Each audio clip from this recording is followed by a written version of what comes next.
اکرم صلی اللہ علیہ وسلم کا ارشاد ہے، آپ صلی اللہ علیہ وسلم فرماتے ہیں کہ یغتنم خمسا قبل خمس، پانچ چیزوں سے پہلے غنیمت جانو۔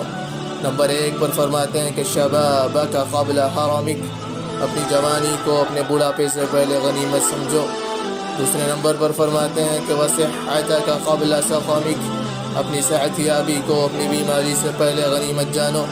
تیسرے نمبر پر آپ صلی اللہ علیہ وسلم فرماتے ہیں کہ وغناک قبل فقرک، اپنی مالداری کو اپنی غربت سے پہلے غنیمت جانو۔ چوتھے نمبر پر فرماتے ہیں کہ وفراغک قبل شغلک، اپنی فراغت کو اپنی مشغولیت سے پہلے غنیمت جانو۔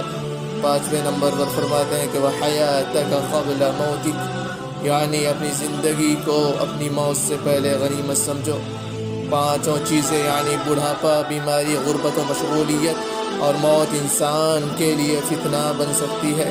اسی لیے نبی اکرم صلی اللہ علیہ وسلم نے ان سے پہلے جوانی کو، تندرستی کو، مالداری کو، فراغت کو اور زندگی کو غنیمت سمجھ کر ان سے فائدہ اٹھا کر آگے چلنے کا، آگے بڑھنے کا حکم دیا ہے، تاکہ ہم ان کا استعمال کر کے اپنے لیے آخرت کا توشہ اور آخرت میں نجات کا ذریعہ اور سبب بنا سکیں۔